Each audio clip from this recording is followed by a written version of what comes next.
കുണിയ അത് വൈകാരികമായി ഓരോ ഹൃദയത്തിലും ഓരോ മൂമിന്റെയും ഹൃദയത്തിൽ ആ കുണിയ എന്ന് പറയുന്ന മൂന്നക്ഷരം കയറിക്കഴിഞ്ഞു. ലോകം കാത്തിരിക്കുകയാണ്. എല്ലായിടത്തും അൽഹംദുലില്ലാ സമസ്തയുടെ ആലിമ്യങ്ങൾ വരുമ്പോൾ, സമസ്തയുടെ നേതാക്കൾ വരുമ്പോൾ, സമസ്തയുമായി ബന്ധപ്പെട്ട് പ്രോഗ്രാം നടക്കുമ്പോൾ, ഇങ്ങനെ എല്ലായിടത്തും സമസ്ത എന്ന് പറയുന്ന ഒരു വൈകാരികമായിട്ടുള്ള ഒരു അനുഭവം സമൂഹം പങ്കുവെക്കുക. എന്താ ഇതിന്റെ കാരണം? നമ്മൾ കാര്യമായിട്ട് എന്തെങ്കിലും ചെയ്തിട്ടാണോ? അല്ല.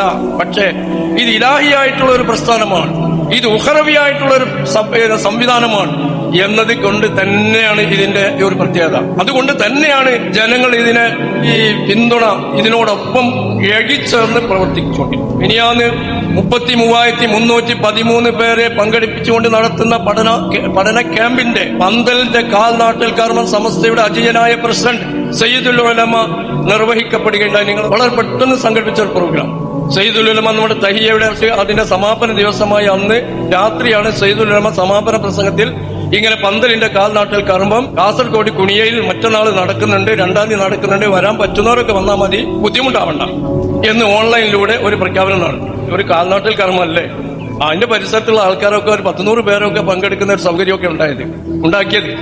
എന്തായിരുന്നു കണ്ടത്? തിരുവനന്തപുരത്ത് നിന്ന്, കന്യാകുമാരിയിൽ നിന്ന് പോയി, തമിഴ്നാട്ടിൽ നിന്ന്, കർണാടകയിൽ നിന്ന് സഹോദരങ്ങൾ എത്താണ്. ആ കർമ്മത്തിൽ എനിക്കൊന്ന് പങ്കെടുക്കണം.